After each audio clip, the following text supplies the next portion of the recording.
Imagine for a moment that your life is not governed by external circumstances, by luck or by chance, but by the unlimited power of your own mind connected to the divine. Imagine discovering that you are, in essence, the absolute author of your destiny, that every thought is a seed capable of blossoming into abundance, health, love, and fulfillment. This text, Author of Your Own Destiny, The Art of Thinking with God, inspired by the timeless teachings of Joseph Murphy, will reveal to you the keys to transforming the way you think and unlocking the doors to a life where the impossible becomes possible. Here you will learn to harmonize your conscious and subconscious mind with the infinite presence, to create deliberately, and to walk with the certainty that there are no limits for the one who thinks with God. Prepare yourself for a deep and luminous journey, where every word will ignite your faith, every idea will expand your vision, and every revelation will remind you of who you truly are. A powerful creator, called to manifest miracles. The time is now. Your destiny awaits to be written by you. Since ancient times, sages have affirmed that there exists an invisible intelligence that sustains, directs, and animates the entire universe. The Stoics called it logos, the universal reason, the rational principle that structures the cosmos and shapes all that exists. To them, it was not a distant God, but a living law, impersonal and present in every human being. They said that the virtuous man is the one who aligns his life with that cosmic reason, who thinks and acts according to the nature of the universe, and who finds peace by obeying what is highest within him, his right reason. This profound teaching, born in the dawn of the ancient world, does not contradict the spiritual revelation of the subconscious mind as I teach it. Rather, it confirms it. The logos of the Stoics is essentially identical to the creative intelligence that operates within the human being, the same intelligence that responds to our thoughts, shapes our reality according to our beliefs, and acts when we believe. That intelligence is not outside but within, and every person who learns to pray scientifically, who understands the workings of their inner mind and aligns their thoughts with good, is entering into communion with the eternal Logos. For this reason, this book is neither a philosophical treatise nor a compilation of religious ideas. It is a practical, rational, and deeply spiritual guide to living from the center. Here you will learn that inner mastery is the foundation of all freedom, that a well-directed mind is an instrument of health, peace, and prosperity, and that the soul that cooperates with the law finds meaning even in pain. You do not need academic degrees to understand these truths. An open mind and a willing heart are enough, because Logos does not demand erudition, it demands sincerity. The subconscious mind does not require theology, but clear instructions. I invite you then to read attentively, with pencil in hand and soul awake. Each chapter is accompanied by a practice, each idea by a concrete application.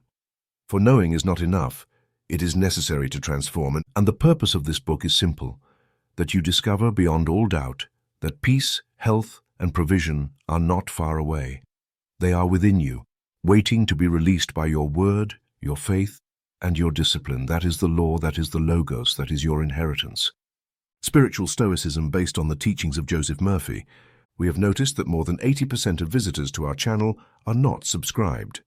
You can support this project by pressing the subscribe button and liking the video. Thank you for inspiring us to continue creating more and better content for you. Are you ready to transform your life? Chapter 1. Inner Sovereignty, the Art of Governing Your Thoughts. Everything in your life, from the health of your body to the direction of your business and the harmony in your relationships, is determined by the thought you hold steadily in your mind.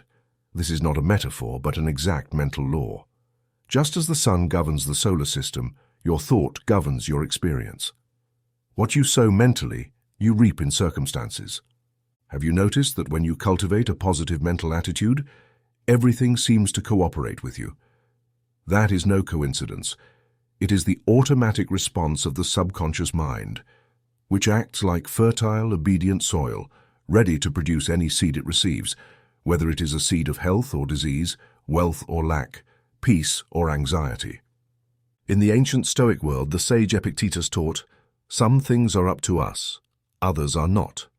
This phrase contains the secret of inner governance. What is up to you is what occurs in your mind, your thoughts, images, and attitudes. What is not up to you is external, the weather, the actions of others, market prices.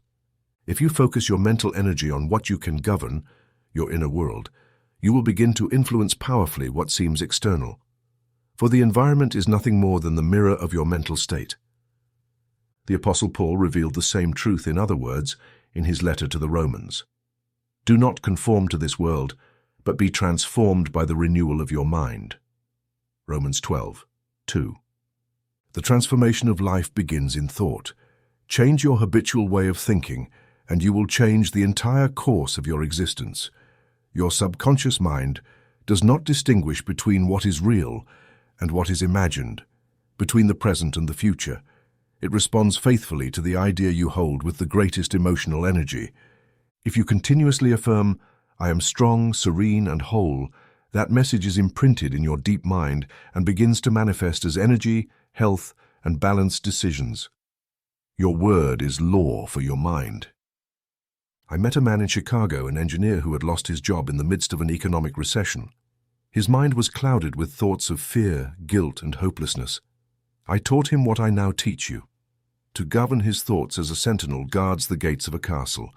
I asked him to spend 15 minutes each morning at sunrise in a quiet place, saying softly, "I master my thoughts. My mind is a tool of peace, power, and prosperity." I advised him not to read the newspaper or answer phone calls before this mental vigil. After 3 weeks of consistent practice, his attitude changed. A new job appeared in a company he had never even known before. The change came from the inside out. His mind was the rudder. Marcus Aurelius, emperor and philosopher, wrote in his Meditations, "The life of a man is what his thoughts make of it." You understand now. Your sustained thoughts are not mere passing clouds. They are silent architects shaping your destiny. If today you experience lack, conflict, or illness, it is not because life is against you, but because you have allowed those ideas to lodge in your subconscious. The good news is that you can rewrite that script. You can train your mind as a farmer prepares the soil. You can select the ideas you wish to see flourish. A woman who attended my lectures in Los Angeles had the habit of constantly thinking about what she did not want. She feared losing her health, her money, her family. I showed her that every thought is a prayer, and that to pray is to direct your sustained attention toward a result. I gave her this formula to repeat morning and night. I choose thoughts of health, harmony, and abundance. Everything in my world responds to my inner choice. Within a few weeks, her health improved. Her husband received an unexpected promotion, and their home was filled with a peace they had not experienced for years. Everything changed when she took control of her mental focus.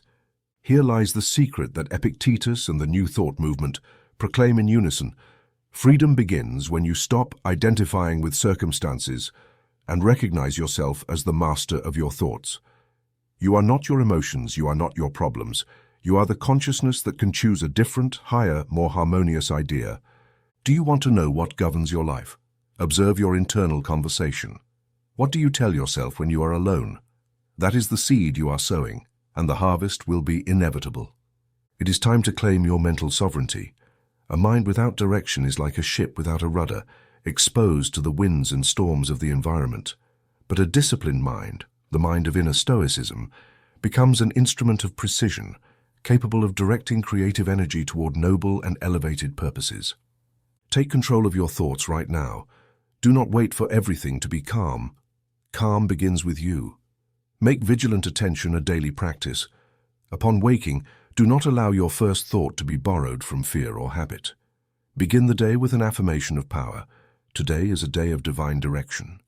Every thought is a seed of good. And for 15 minutes each morning, quietly contemplate the image of your ideal life, as you wish it to be, not as you fear it might be. Remember, what you vividly imagine, you imprint, and what you imprint, you manifest. Your sustained thought is your destiny. Chapter 2. Living according to the divine nature. Living according to nature is not a command of moral rigidity, nor an exhortation to vulgar stoic resignation. It is, rather, a firm invitation to trust in the deep order that governs all creation. It is not about passively accepting external circumstances, but about actively aligning with the inner wisdom that resides in every cell, every thought, every impulse toward good. This law of nature is not merely biological or mechanical, it is spiritual. It is not just a force. It is intelligence, an operative consciousness. It is God Himself working silently within you. And to live in accordance with this intelligence is to live in fullness. From the very first verse of Genesis, this principle is declared with majesty. In the beginning, God created the heavens and the earth, and God saw that it was good. Genesis 1:10. Every act of creation is followed by a confirmation of goodness. Every seed gives according to its kind. This is the law. The olive tree gives olives. The apple tree gives apples. The idea of health produces health. And the mental image of harmony generates harmony. It cannot be otherwise, for divine law is immutable. Therefore, if you wish to experience peace, you must sow peace in your mind. If you long for provision, you must first conceive it as a possibility already present. Have you not noticed that the human body operates with astonishing wisdom? Even when you are not paying attention, your heart beats, your lungs breathe, your cells regenerate without conscious intervention. This is daily proof that a greater intelligence is in charge, operating according to a nature that knows what it is doing.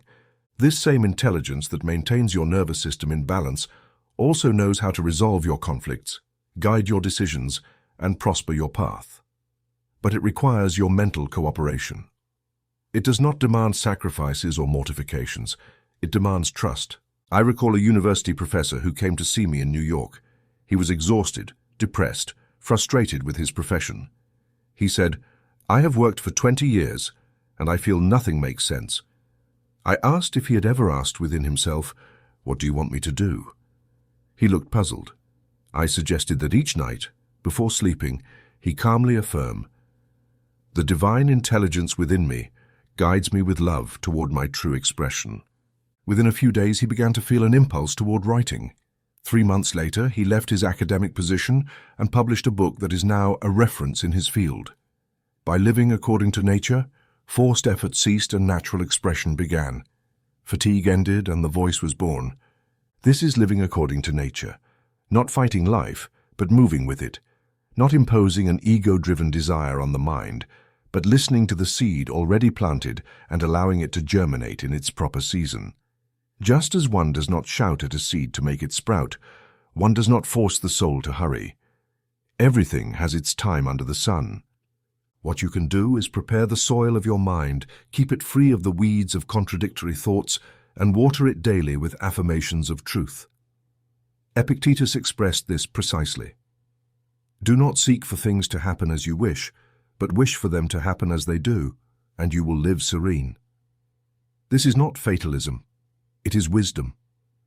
It is knowing that the order directing the stars and the cycles of corn is also present in your affairs. There is active providence, a mind wiser than yours, that knows the shortest path to your fullness. If you are still and listen, you will hear its voice. If you stop fighting events, you will discover their purpose. This is the peace that surpasses all understanding. A woman from Pasadena came to me with a series of nervous ailments. Nothing physical seemed wrong, yet she lived in constant tension. I asked, "Are you obeying your inner voice?" She confessed that since childhood she had wanted to paint, but her father had forced her to study law. She had material success but no peace. I recommended that she paint for half an hour each day, not as a duty, but as an act of loving obedience to the divine plan within her. Over time, her ailments disappeared. She left law and opened a small studio. Today she lives with less money, but in inner abundance. This is living in accordance with the divine nature. When you lovingly obey your true self, conflict disappears. The soul does not tire when it does what it loves. The body does not fall ill when the mind is at peace. Fatigue comes from internal conflict between what you do and what you truly are. If your life is marked by effort and exhaustion, ask yourself, am I doing what I came to do? Am I obeying the divine seed within me? The golden rule is not just an ethical norm, it is a guide to alignment. Do unto others as you would have them do unto you. It is another way of saying, treat the world as an extension of your mind, because that is what it is. The way you think of your neighbor is the way your subconscious will think of you. If you curse, you are sowing a curse in your mental field. If you bless, you are sowing blessing. and every seed germinates without exception. Just as the river flows effortlessly to the sea, so your life flows when it does not resist its course. Living according to the divine nature is not yielding to inertia, but aligning with the current of your inner will. It is moving from the center, not from the periphery. It is ceasing to beg for external guidance and beginning to trust your inner compass. It is moving from effort to fruition, from fear to faith. God's will is not an imposition from heaven, but a natural inclination in your heart. God does not shout. He whispers. He does not push. He invites. He does not impose. He inspires. When you hear that whisper and obey, everything in your life finds its place. Business prospers, relationships heal, health is restored. For where there is inner order, there is outward manifestation. I conclude this chapter by reminding you that the divine nature within you is a law, not a suggestion. You cannot break it. You can only oppose it. And all opposition meets with conflict. Not because God punishes, but because the law responds with precision. If you live in harmony with the truth of your being, life will reward you with abundance. If you ignore that inner voice, the world will appear confusing. The path is already laid out. Your only task is to follow it with confidence. Begin today. Repeat each morning this affirmation. I trust the divine intelligence working in me. I live according to the nature of God within me. His will and mine are one. This simple formula, imbued with faith, will open paths where before you saw only obstacles. Chapter 3. Comes without chains, spiritual prosperity and possessions. Ancient thought often positioned wealth and spirituality as opposing poles. It was sometimes taught, even without words, that the less one possessed, the closer one was to God. This idea, though born from a noble aspiration, created a distorted view, that scarcity itself was a virtue. But let me say this with absolute clarity: there is nothing sinful in possessing, and there is nothing sacred in lack. The real question is not how much you own, but whether what you own owns you. This is the knot we must untie, because you are not here merely to accumulate, nor to forcibly renounce, but to circulate the energy of divine abundance that flows throughout the universe. The Stoic would say, "Do not place your heart on external things," and he is right. But where some see in this a denial of the material world, I invite you to see a deeper law, the law of circulation. The gold of the world was not made to be locked in safes, nor money to lie dormant in static accounts. Just as blood that does not circulate coagulates and becomes diseased, so does wealth that does not flow stagnate and destroy. It is not about rejecting possessions, but blessing them, using them wisely, and letting them go with gratitude when necessary. Do not fear losing what you can give. Fear losing the consciousness that generates it. The parable of the rich young man in the gospel is not a condemnation of wealth, it is a teaching on attachment. When the teacher says, "Sell all that you have and give to the poor," he is not demanding literal poverty, but mental liberation. For that young man was not free. He was a slave to his possessions. His goods were not instruments, they were idols. And so he went away sad, not because he had wealth, but because he did not know how to release it. And do you know how to let go? One of the fundamental principles I teach is this: own freely, enjoy without fear, give joyfully. Money has no will of its own. It is an obedient servant. Make it circulate and it will return to you multiplied. Stop it out of fear and it will vanish. What you bless expands, what you condemn recedes. This is a law of the soul. If when paying a bill you do so with resentment, you are sowing scarcity. But if you bless it, yes, you are sowing provision. I have taught thousands of people to practice the technique of blessing a bill. This is not superstition, but an act of alignment. When you receive a bill to pay, take it in your hands. Look at it and say, "Thank you, Lord, for this. It means I have credit, provision, and services. Thank you because you provide abundantly for me to meet this obligation. This bill is paid with joy, love, and gratitude." Do this before paying any bill, and you will see how your relationship with money changes. It will no longer be a burden, but a channel. A businessman in San Diego told me that after applying this technique for 3 weeks, overdue payments began to arrive, new clients appeared, and unexpected proposals came. "It's as if everything unlocked," he said. And I replied, "The world did not unlock, your mind did." You allowed the energy contained by your fear to circulate. Psalm 23 expresses this with incomparable clarity. The Lord is my shepherd, I shall not want.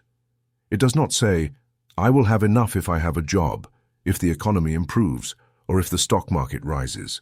It says, I shall not want, because provision does not come from men or external conditions. It comes from the inner power, from that invisible intelligence that responds to your thoughts just as the earth responds to the seed.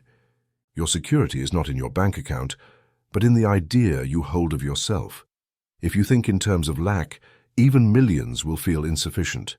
If you think in terms of infinite provision, even with little, you will begin to attract more. I knew a widow in Toronto who, after her husband's death, had no fixed income.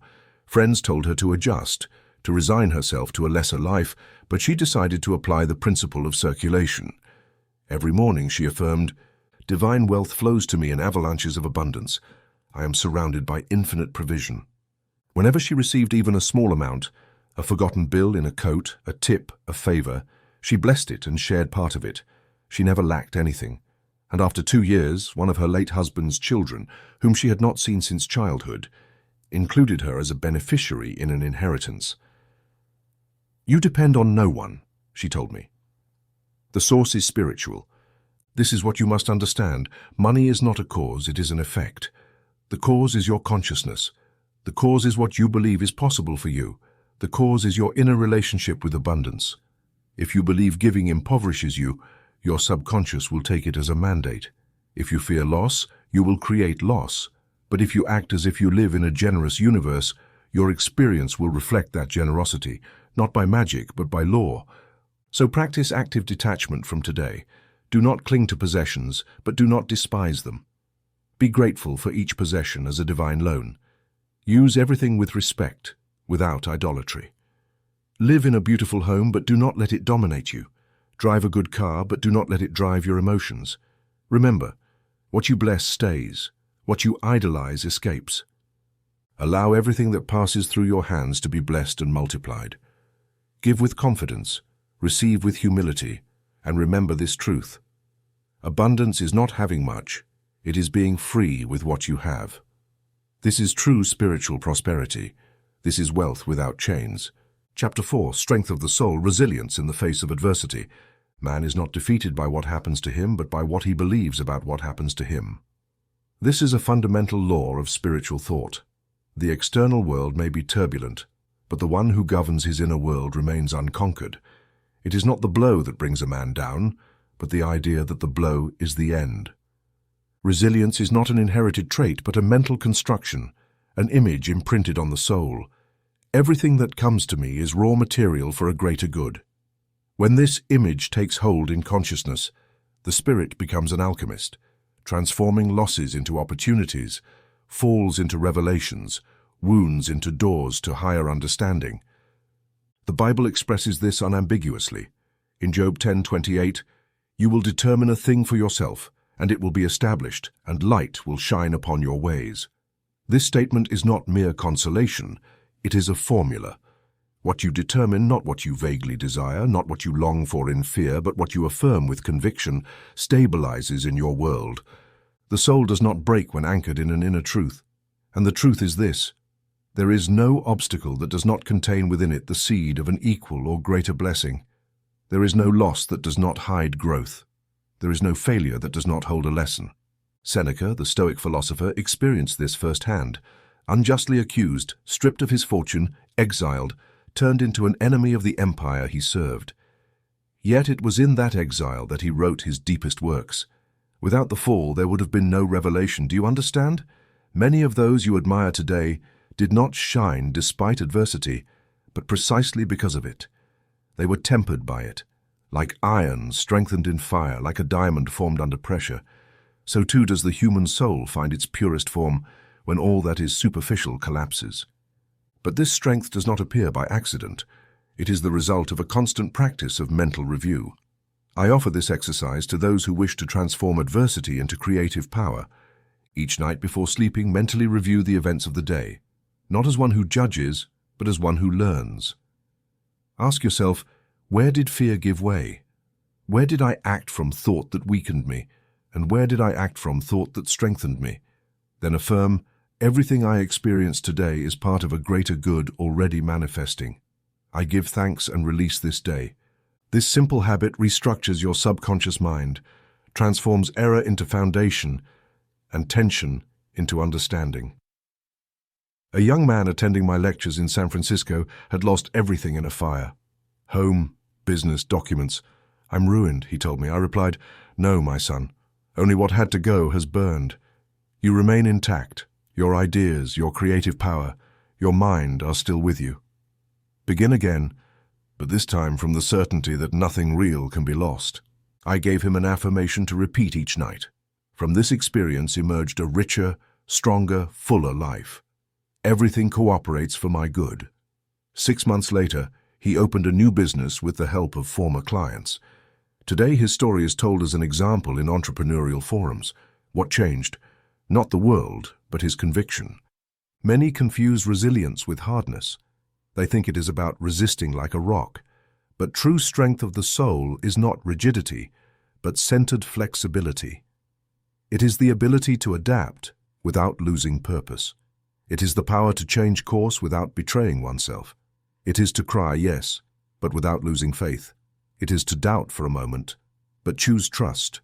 For faith is not the absence of emotion, but direction within emotion.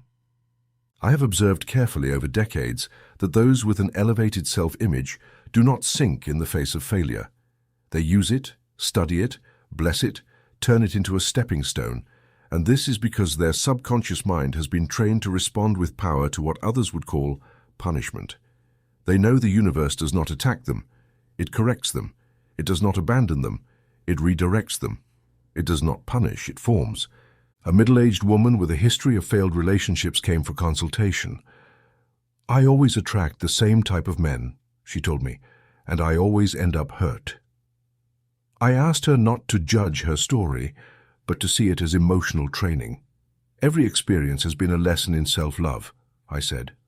And now that you are willing to learn, you are ready to bring something different. I taught her a nightly affirmation. I have learned. I have grown. Now I attract harmony, respect, and joy. 3 months later, she met the man who is now her husband. It was not coincidence. It was response. Nothing changes outside until something changes within. And the most powerful inner change you can make is to engrave in your mind the idea that every obstacle is useful. This idea, when repeated with emotion and nourished with constructive imagery, becomes a pattern of resilience. Then you do not fear change. You anticipate it. You do not avoid conflict. You understand it. You do not shy away from pain. You move through it with dignity. And in the end, you discover that you were stronger than you thought, because you were never alone. For the strength of the soul is not yours. It is the reflection of the divine presence within you. I do not ask you to deny. I do not ask you to diminish the difficult. I ask you not to stop there, to go further, to look at every crisis as one looks at a seed, knowing that nothing is truly broken, only transforming. And each night when you close your eyes, say with conviction, something good will come from this too, because it always has, because that is the law. Chapter 5. The Final Transformation, Reflections on Death. To speak of death without fear is not insensitivity, it is deep understanding. There is no greater comfort than to know, not to assume but to know within a certainty, that life does not end. It changes form, yes, it moves on, yes. Its appearance dissolves, yes, but it does not cease, because what belongs to God cannot die. And you, reader, you who read these words with an open heart, you belong to God. You were conceived within an eternal intelligence. You were not made by accident. You did not come into this world as a random spark, but as an ordered flash of the original fire. Therefore, just as there is no beginning without purpose, there is no end without continuity. The Stoics, with their serene wisdom, urged us to memento mori, remember that you will die, not to weigh us down with sorrow, but to restore perspective. Marcus Aurelius wrote in his Meditations, "Soon you will be dead, and will be nothing more than ashes or bones, so do not waste time on things that do not matter." Read without preparation, this phrase might seem grim, but seen through a mind illuminated by spiritual truth, it is a liberating key. Do not close yourself off. Do not dramatize. Do not postpone. Life is an urgent task, and it does not end with the last breath. It simply moves on like extinguishing a lamp because the sun has risen. The Mercian doctrine does not deny the pain of physical separation, but it teaches us to see it in a higher light. Death is not an end, but a relocation. A change of plane, a shedding of temporal garments. It is the natural transition from one vibrational state to another. Why fear it? Do you fear sleep? Do you fear moving to a new house? The soul does not cease because the body stops. Just as an actor does not disappear when a play ends, but simply changes costume and stage, so too you continue.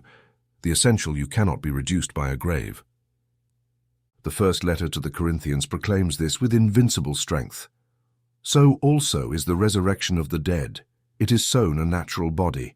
It is raised a spiritual body. 1 Corinthians 15:44. This is not a metaphor. It is an accurate description of the soul's transit process. The body that dies is merely a tool. You are not that body. You have inhabited many before, and will inhabit others again. Death is no more astonishing than a leaf falling in autumn. It is part of the cycle. Life is gathered for a time, reorganized, and then expressed again. I know of a woman in Miami terminally ill with cancer, who came to consultation with no medical hope. Her question was not, "Will I be cured?" but, "What will happen to me after?" I explained that the soul is pure spiritual energy that cannot corrupt or dissolve. I taught her to repeat daily and nightly this affirmation: I am an eternal being, my life belongs to God. I move forward in peace toward what awaits me. There was no physical miracle, but there was a mental miracle. Her face changed, her anguish dissolved.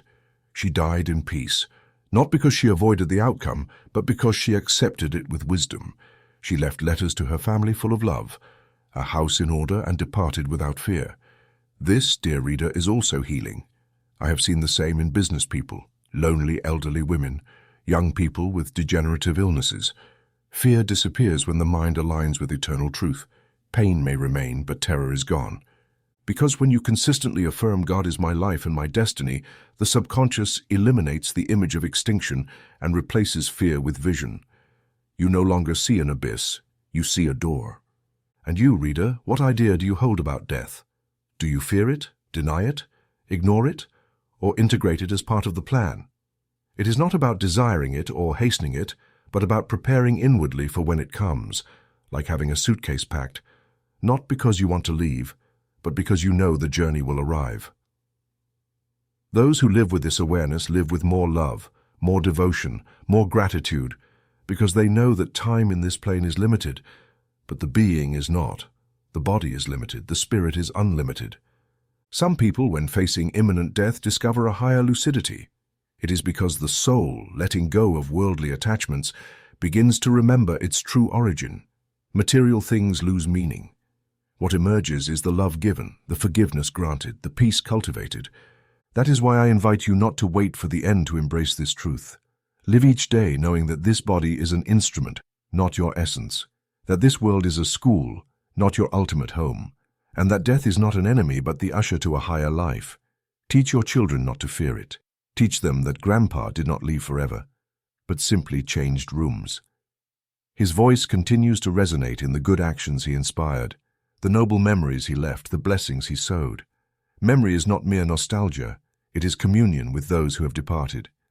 Each time you remember with love, you are in contact. I leave you a practice to start today, each night before sleep. Gently affirm, I am eternal.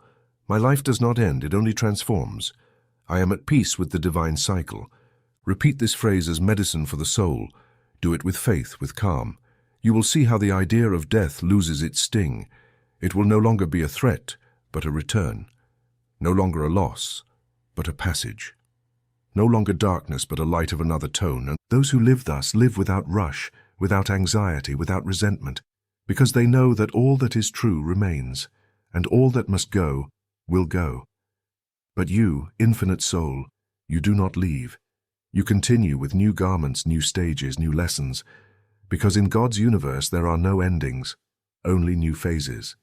And death, the most feared of all, is just that, the final transformation of this stage and the first step of the next. And Chapter 6, The the scale of value discerning good and evil.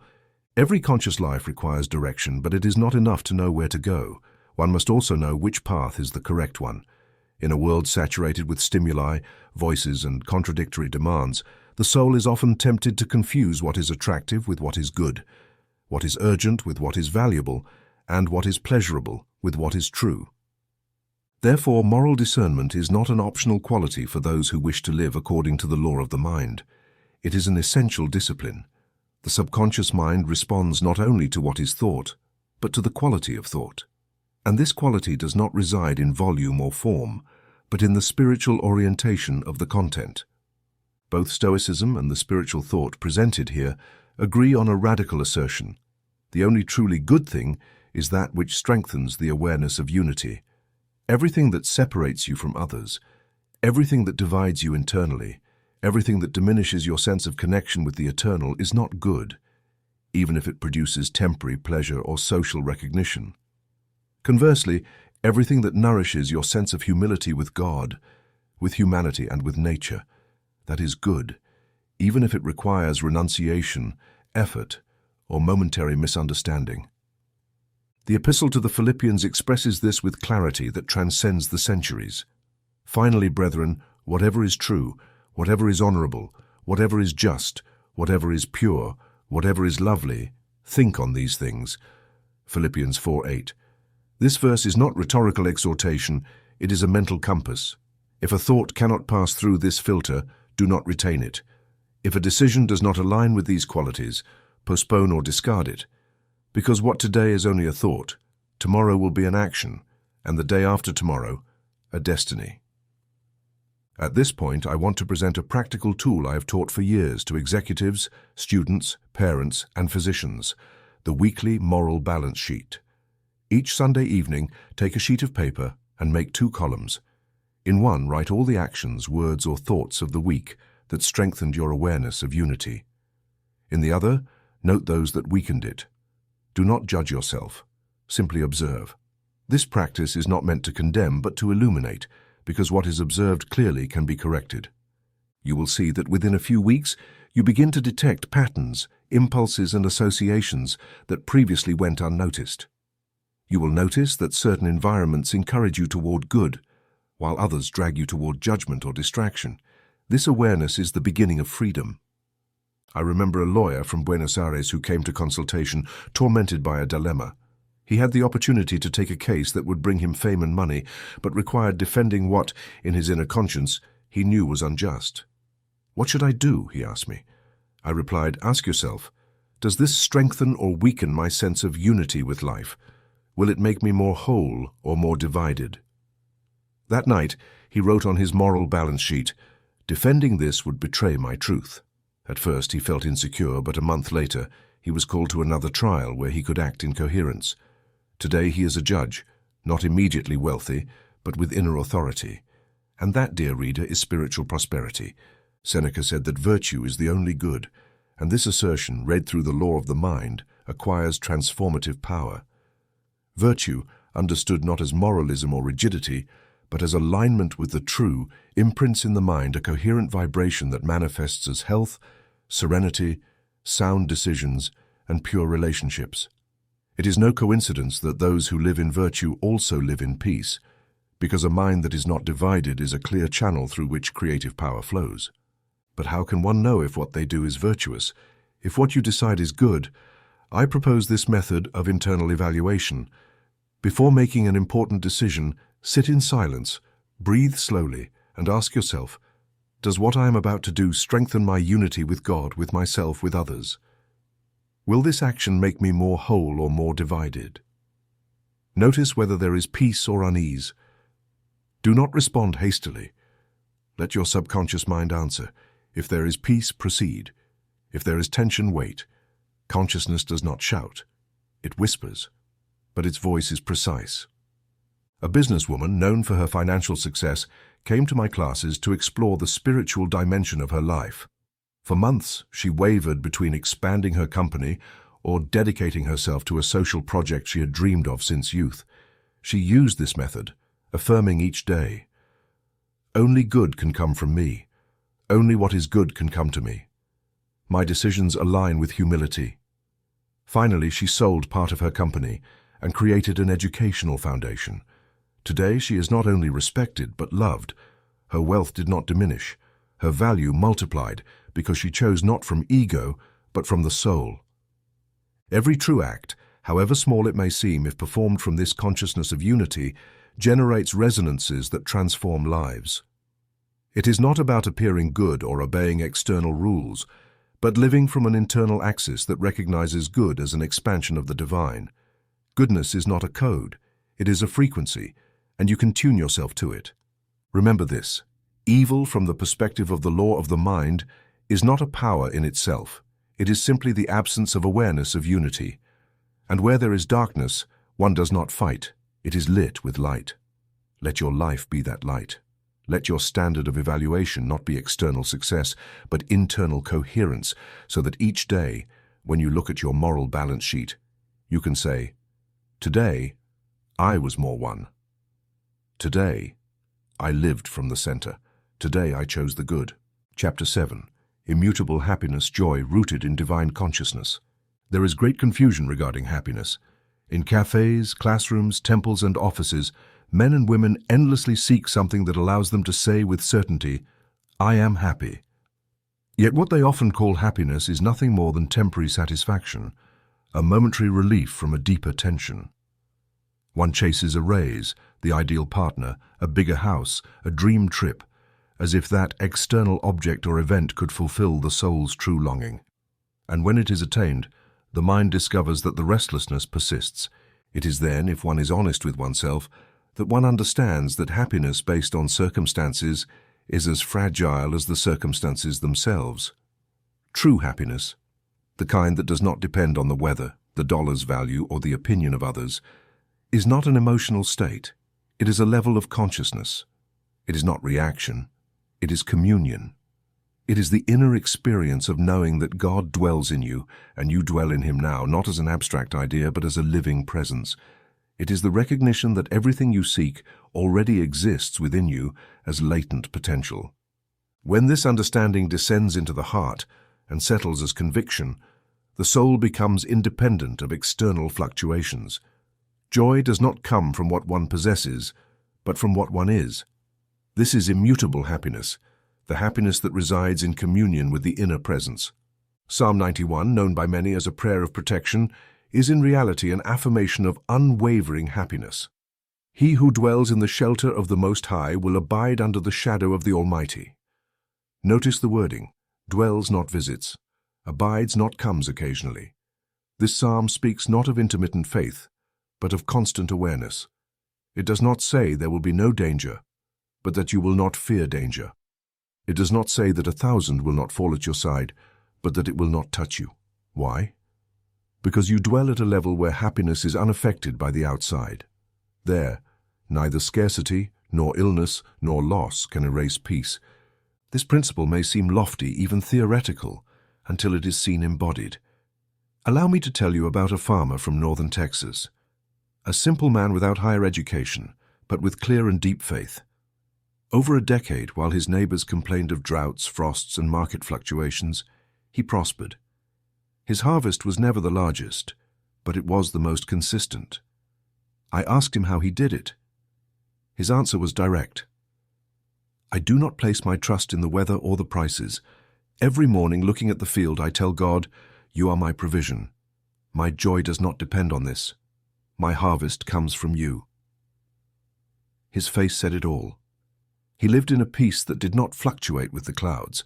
This peace was his true capital, his visible secret.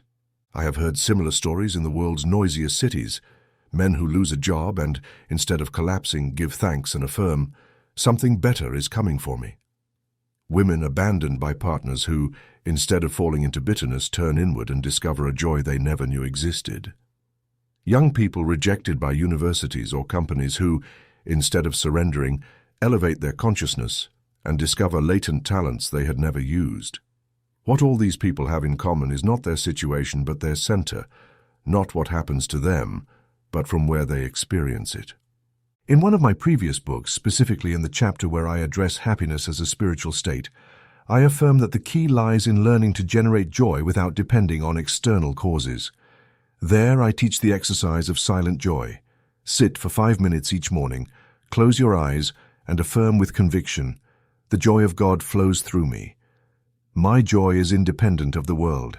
I am happy because God lives in me." Repeating this practice day after day creates a resonance in the subconscious mind.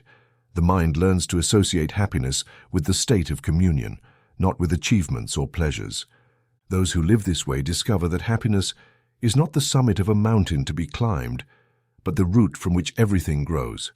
From this root, work becomes vocation, love becomes service, and time becomes a gift. And if something goes wrong, because imperfection will always exist in the external world, the soul does not collapse, because its happiness was not built on sand, but on rock. The rock is this: I am one with God. All is well in my world because my world arises from my mind, and my mind is at peace with the source. This affirmation, repeated and felt, is worth more than an inheritance. Why does it free you? Why does it make you the master of your joy? Why does it emancipate you from the emotional blackmail of your environment? As a closing guideline, I want to give you an infallible criterion of evaluation. If what you do today depends on another's approval or on external conditions remaining favorable, your happiness is at risk. But if you can smile, give, work, and give thanks regardless of circumstances, then you have touched the source. You have begun to live in true freedom, and that freedom is authentic happiness, not euphoria, not relief, not exaltation, but a silent joy that nothing can take from you, because you are no longer waiting for the world outside. You have discovered that it has always been within you. Chapter 8. Peace beyond the environment, stress, fatigue, and pain. In a world where noise is constant, demands are unceasing, and uncertainty seems to have taken up permanent residence, the human mind is subjected to an invisible tension that nonetheless consumes its deepest reserves. Stress, fatigue, anxiety, chronic worry, these are not merely symptoms of the modern environment, but indicators of a deeper disconnection from the source of inner peace. Man does not suffer because he works hard or faces difficult situations. He suffers because he has forgotten how to let go.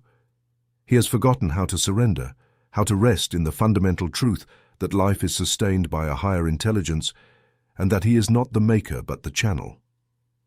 Christ expressed this with disarming clarity. "Come to me, all who labor and are heavy laden, and I will give you rest." Matthew 11:28.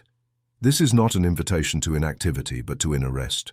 It is not about abandoning responsibilities, but about ceasing to carry them as if you were the sole support. The soul needs rest, not only physical rest, but the rest that comes from knowing you are not alone, that you do not have to solve everything, that you can surrender, trust, and let go. At this point, Stoic wisdom converges with the spiritual teaching presented here. Epictetus, in his Handbook of Life, taught that man must distinguish between what depends on him and what does not. He said the most destructive error is trying to control the uncontrollable, and that freedom begins with acceptance of what is. Translated into the language of mental law, this principle becomes a liberating practice. Do not fight the wave, learn to float upon it. But how is this applied in daily life? Intellectual understanding alone is not enough. It must be impressed upon the subconscious through specific exercises.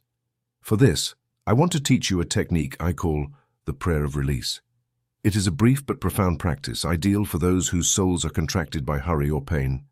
Each night before sleeping, sit in silence and slowly, with full attention, say, "I release and surrender.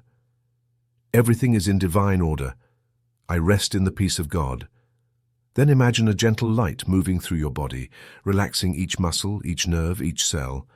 Visualize your disturbing thoughts dissolving like smoke in the wind. Sustained over time, this practice reorganizes the mental structure. You no longer live from reaction, but from stillness. A businessman in Chicago confessed to me that he had suffered from chronic insomnia for 6 years. His mind could not stop anticipating problems, reviewing figures, calculating risks. I taught him this prayer and asked him to repeat it every night for a week without interruption. After 5 days, he wrote to me, "I slept 8 hours without waking. It's as if something inside me said, you no longer have to carry it all. And so it was. When the mind is offered a clear idea of rest, it responds by releasing tension. Peace is not imposed, it is allowed. For those suffering physical pain, I teach the same principle. The body responds to thought. A thought of fear tightens, contracts, blocks. A thought of acceptance and surrender relaxes, loosens, and relieves. I do not claim that all pain disappears instantly, though sometimes it does, but I do affirm that all pain becomes more bearable when the soul stops resisting. Peace does not always eliminate the symptom, but it always transforms the experience. What once felt like torture becomes a process. What once seemed punishment reveals itself as passage. Do not confuse resignation with peace. Resignation is passive, often bitter. Peace is active, fruitful. It is the certainty that even if you do not understand now, a higher order is working in your favor. A mind at peace perceives reality differently. It transforms it from within, like water that does not fight the stone, but steadily shapes it.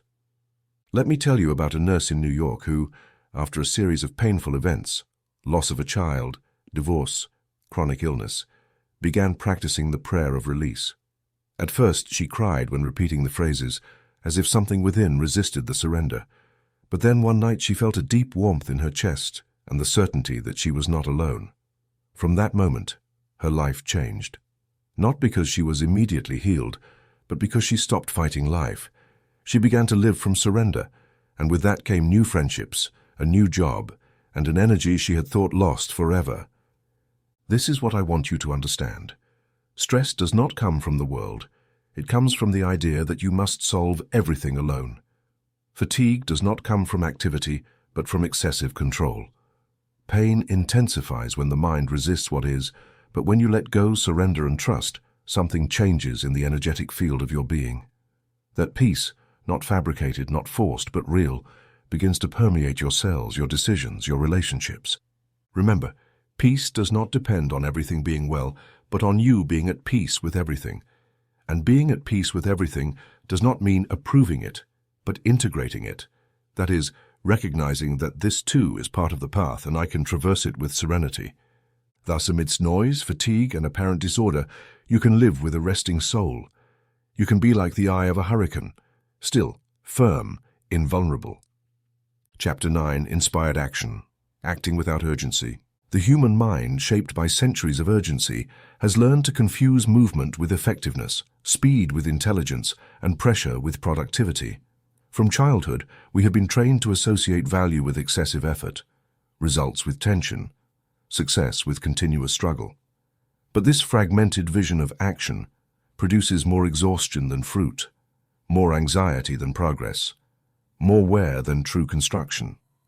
Any action born from haste, the compulsive need to control, or the desperate search for approval, is disconnected from inner wisdom. And disconnection from the source does not generate lasting results. It only reproduces the emptiness it sought to fill. Marcus Aurelius, emperor and philosopher, wrote with admirable clarity, "Hasten slowly, be like the soldier who acts with precision, not with rush." At first glance, this might seem contradictory, but it is a masterful key. It is not about inaction, but about acting from the center, not from impulse. The wise soul neither paralyzes nor rushes. It moves from stillness. And this stillness is not the absence of activity, but the presence of direction. When the soul is aligned with the source, every movement is effective, every step is certain, every decision is fruitful. There is no wasted energy, no futile setbacks, no unnecessary regrets, only flow. Psalm 46:10 expresses this with unparalleled power. Be still and know that I am God. It does not say work harder, worry intensely, or plan without end. It says, be still, for it is in this posture that the soul hears true guidance. In silence, authentic inspiration arises. In the pause, action ripens. Just as the archer must stop to aim, so too must man still his mind for his action to be guided, not reactive.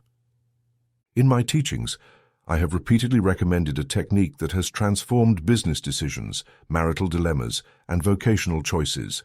The 3-minute silence before any significant decision, changing jobs, signing a contract, facing confrontation, making an investment.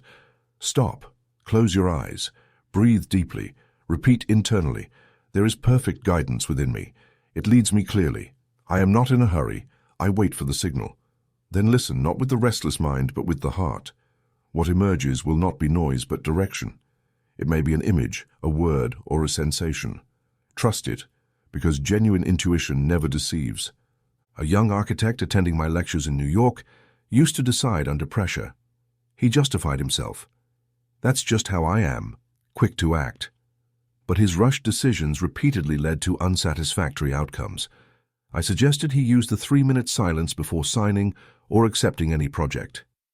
At first, he felt anxious during the pause. Then he began experiencing remarkable clarity. He discovered that many times his initial impulse came from fear, not vision. Today he leads a recognized firm and says, "My best decisions came from silence, not analysis." Here lies an essential truth. Rational analysis is subtle but limited. It can only project from the known. Intuition, however, accesses the unknown. It goes beyond data, calculation, and linear logic. It is the voice of the spirit, the whisper of the deeper mind that already sees what has not yet arrived. Acting from intuition is not acting randomly. It is acting from the deepest certainty, a certainty not based on statistics, but on inner resonance. Yet listening to guidance is not enough. Action must be disciplined. Many, even when they intuit the correct direction, return to the old pattern of excessive effort. They believe they must push, force, and insist to exhaustion. They do not realize that inspired action does not need to be violent. It is persistent, yes, committed, yes, but never compulsive. It is like the river, flowing without ceasing, yet gently. Like the sun, illuminating effortlessly, like the flower opening without rush. The universe does not impose, it unfolds. So must the man who understands the mental law act. A single mother, a nurse, told me she used to live overwhelmed, trying to control every detail of home and work. I taught her to start her day with this affirmation: I act from peace. Every step is guided. I need no hurry. I have direction. Within 2 weeks, her energy changed. Her child noticed, "Mom, you're happier." She didn't do less, but she did everything from another place, from the center, from silence, from inspiration. This chapter does not aim to teach you to do less, but to do better, to act with more awareness, to discern what comes from ego-driven urgency and what comes from the wisdom of the soul. Not all action is fruitful. Not all effort is blessed. Only the action that arises from inner stillness.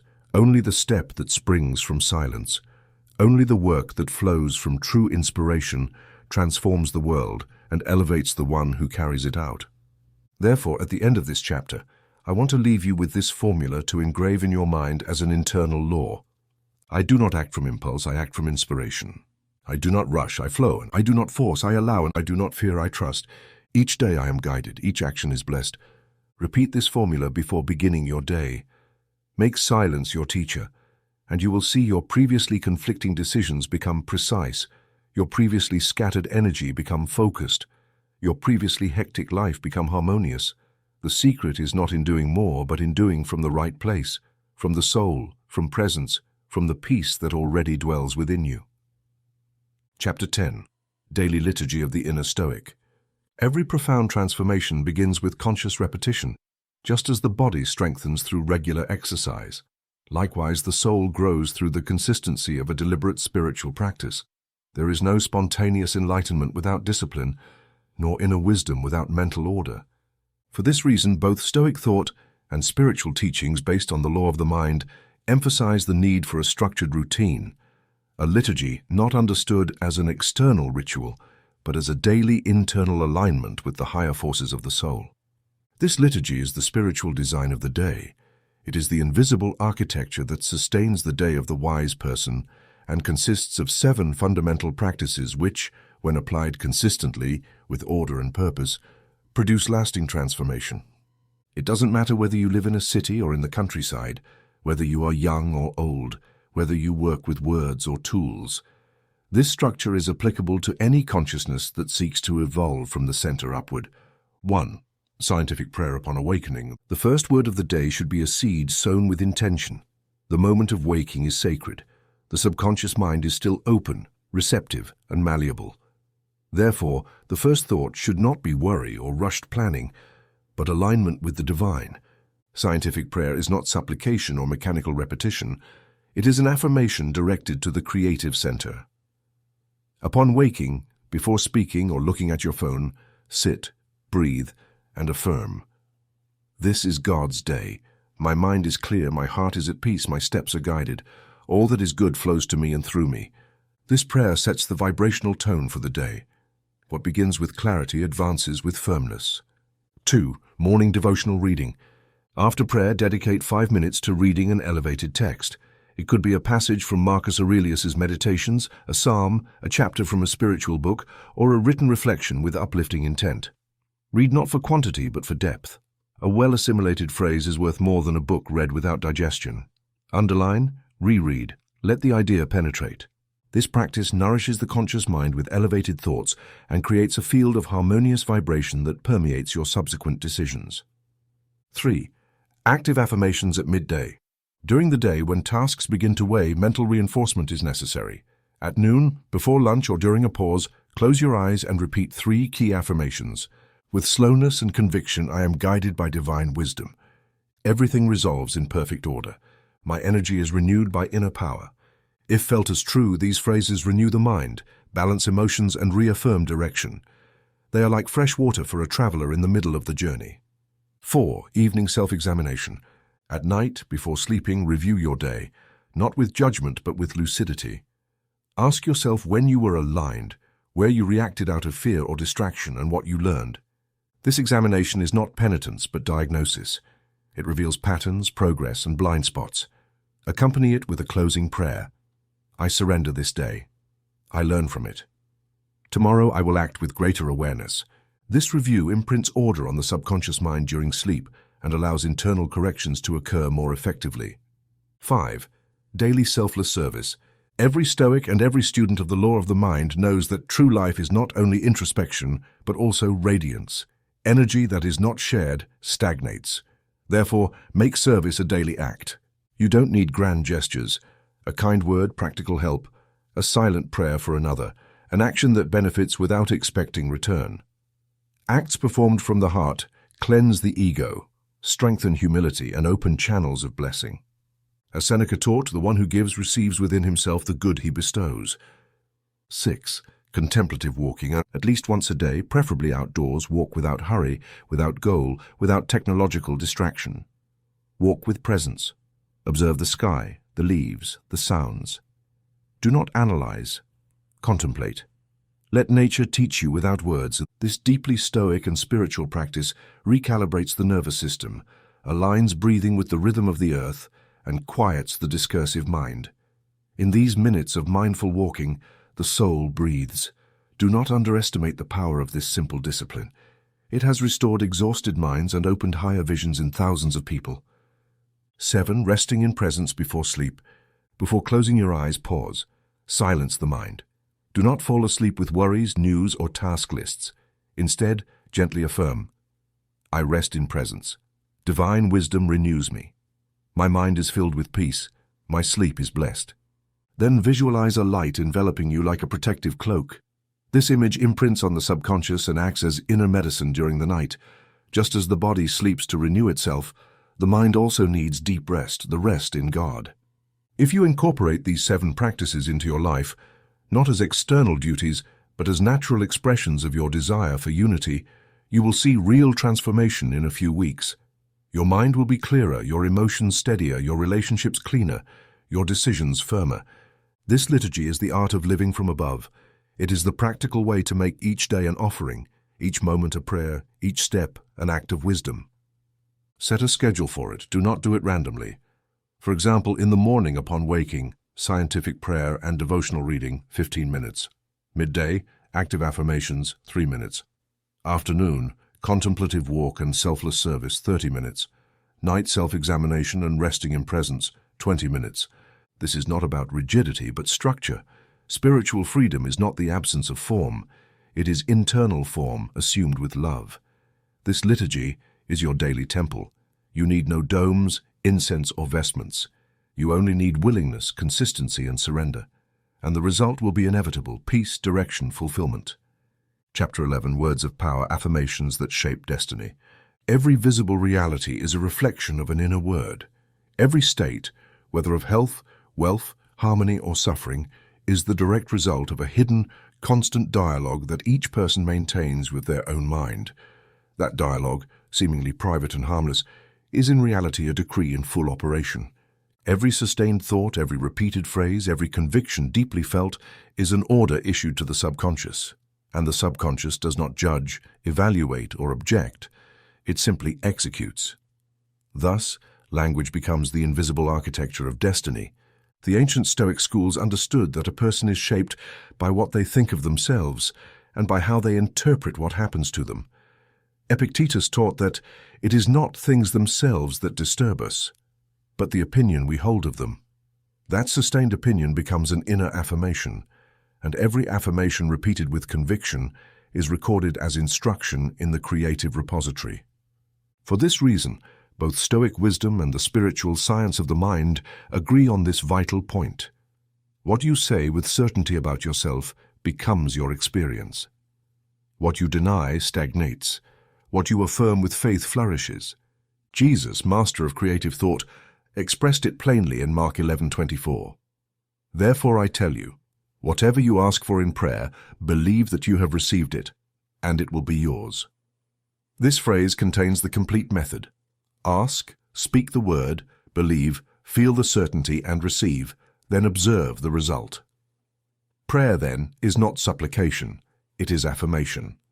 And affirmation is not self-deception, it is conscious programming of the mental field. When you affirm with clarity, emotion, and repetition, you are sowing. And what is sown is harvested, even if the senses take time to register it. A correct affirmation has three essential characteristics. It is brief, positive, and present. You do not say, I hope I don't get sick, but my body radiates health. You do not say, I want to be valued, but I am worthy of love and respect. You do not say, I hope I can, but I can and I act with confidence. The language imprinted on the subconscious must be direct, clear, and affirmative. Every ambiguous, fearful, or conditional word is received as a weak and powerless command. Now, how do you turn these affirmations into active force? First, write them. The act of writing fixes the idea. Do not settle for repeating them mentally. Transcribe your affirmations every day. Second, feel them.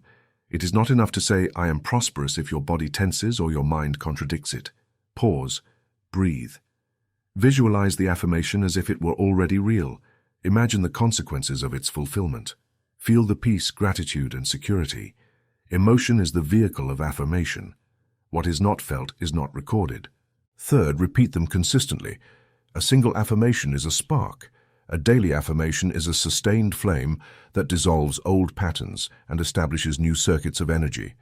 Here is a list of 12 decrees shaped on Stoic teachings, but translated into the constructive language of the subconscious mind. Use them morning and night, or any time uncertainty arises. I am the absolute master of my thoughts. Nothing external disturbs me because I choose my interpretation. My mind is at peace. Inner calm governs every decision I make. I act from divine reason. My words and deeds are guided by the wisdom of the Spirit. Nothing is lacking. Perfect provision flows to me from the infinite source. I accept reality as it is, and from there I transform it with love and direction. My body is strong, healthy, and renewed. Every cell obeys the perfect order of the Creator. My relationships reflect my inner harmony. I give and receive respect, love, and understanding.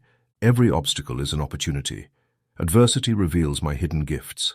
The past no longer has power over me. I live free, present, and in peace. Every day I am more conscious of my unity with God, and that sustains me. I am not afraid. I am in the hands of the intelligence that governs the universe. Today is a blessed day. Everything I do prospers. Everything I give returns multiplied. Do not repeat these phrases as if they were magic formulas. Use them as tools for reprogramming. Before each affirmation, quiet the mind. During each affirmation, dwell in the present. After each affirmation, act as if it were true. This coherence between word, feeling, and action is what turns affirmation into decree, and every decree recorded in the depths of the soul manifests at the precise time. A retired teacher in Mexico used 3 of these affirmations during her daily walk. At first, she recited them with doubt, but after a month, her energy had changed. She began to dream, plan, and emulate friends. She said a phrase I still keep in my journal. "I did not change the world, I changed my word, and that changed my world." That is exactly what happens, because the world is a mirror of internal language. Change your word, and you will see how the environment, without violence or struggle, reconfigures itself to respond to your new vibration. The verb to create is not a symbol, it is cause, and you are the emitter of that verb. Therefore, choose your words as one would plant a garden. Do not let decrees of scarcity, fear, or judgment escape your lips. Every time you speak ill of yourself, you decree your own limit. Every time you affirm the good, you trace your path with light. Train yourself, discipline yourself, be demanding with your language. Let every phrase be a seed of action. Let every word be a creative law. And when you doubt, when the noise of the world clouds you, return to the simplest and most powerful decree. I am one with God, and all is well. This affirmation, spoken with faith, summarizes all others, for whoever is united with the source need not force, only affirm, trust, and receive. Chapter 12. Sacred Authorship. Taking the Reins of Life. The deepest error of human thought is to assume that it is a victim. Nothing has weakened the creative energy of the soul more than the belief in an imposed destiny, in immutable circumstances, in external fate as an irrefutable verdict. This belief, reinforced by obscure doctrines and misinterpreted traditions, has led humanity to surrender its inner power, to renounce its role as a creative CEO, to kneel not out of reverence, but out of fear. But the authentic message of all spiritual wisdom is different. You are the author of your experience. You are cause, not effect. You are a child of God, and as such, a bearer of the creative spark. The Apostle Paul expressed this forcefully in his letter to Timothy, "For God has not given us a spirit of fear, but of power, love, and self-discipline." 2 Timothy 1:7. This verse is not a pious phrase, but an ontological declaration. You were not created to passively endure life's blows. You were created to govern your mind, to choose your thoughts, to shape your emotions, and to direct your energy toward conscious goals. The divinity within you is not a mystical idea. It is a living force waiting to be activated by your decision, by your word, by your persistence. When you embrace this truth, when you stop blaming the past, the economy, or others, and begin to see yourself as an initiator, a sower, an architect, something radically changes in your mental structure. You no longer react, you create. You no longer repeat, you project. You no longer survive, you decide. This act of assuming authorship of your life does not come from emotional enthusiasm, but from inner illumination. You understand that everything you experience, whether good or painful, is the effect of internal causes that can be reprogrammed, and you become responsible, not as a burden, but as a privilege. A merchant in Buenos Aires, overwhelmed by debt after a bad investment, came to me hoping for an external solution. He said, "Doctor, I need a miracle or I'll go bankrupt." I replied, "The miracle is already inside you, but you've delegated your power." I taught him to use his imagination, not to fear, but to visualize. Each night before sleeping, he had to see his accounts settled, his clients grateful, his business thriving. Upon waking, he had to give thanks as if it were already resolved. At first, he confessed he felt he was lying to himself, but he persisted. 2 months later, an unexpected partnership allowed him to restructure his debts and relaunch his company. His final words were, "It wasn't about the money, it was about trusting my power again." And that is exactly what I wish to convey here. Do not seek to control all external circumstances. Direct your consciousness. Life responds not to blind effort, but to conscious vibration. And for this, you need a tool to formalize your intention, discipline your mind, and focus your energy. The consciousness contract. This practice, which I strongly recommend to anyone who wishes to live with direction, consists of writing by hand, in the present tense and affirmatively, the goals you wish to see realized, not from insecure desire, but from the certainty of the creative CEO. This contract should include your central purpose, formulated in a single clear sentence. Example, I live a life of harmony, prosperity, and service guided by my divine consciousness. Your top 3 goals written in the present tense, as if they are already reality. Example: I enjoy meaningful work with stable and growing income. Your internal commitment, declaring your willingness to think, feel, and act in alignment with that purpose. Example: I choose thoughts of faith. I act from wisdom. I persevere with joy. Your signature and date, because the symbolic act of signing engages the subconscious and seals the agreement with the source. This document is not meant to be shown to others. It is for you. Read it each morning before starting your day and each night before sleeping. Carry it with you if you wish, but more importantly, carry it in your consciousness. Let its sentences become your new narrative, because what you write in faith is rewritten into your life. On one occasion, a young man who had suffered severe depression wrote his contract and kept it in his wallet. Whenever he felt tempted to slip into dark thoughts, he read it quietly. 3 months later, he resumed studying, reconnected with his family, and began a business venture. When he told me, he said, "That paper wasn't paper. It was my new identity." And that is how it is. The soul needs visible anchors to remind it of its invisible power. But writing alone is not enough. You must act. Every affirmation must be accompanied by behavior, every goal by a step. You don't need drastic changes at the start, but you do need movement. Faith without action is intention without direction. Walk, declare, persevere, and the law will respond. For the law of the mind never fails. It adjusts to the intensity of your conviction, the consistency of your word, the fidelity of your practice. You are the author, not a character, not a reader, not an actor. You write the plot, choose the tone, decide the ending. You can rewrite any chapter. You can close dark chapters with a new word. You can inaugurate a stage of fulfillment if you dare to say, "I choose, I create. I am responsible for my path." With this final chapter, I do not wish for you to conclude a reading. I wish for you to begin a writing, your writing, to take the reins, not out of pride, but in alignment with your divine origin. You are not an accident, not a victim, not a shadow. You are the expression of a creative power that seeks to manifest through you. So, write your contract. Sign it. Read it aloud to your subconscious. Live each day as one who knows they are a CEO, creating with the force that moves galaxies and transforms hearts. Because that is what you are, and the time has come to remember that your life is not written. You are writing it now.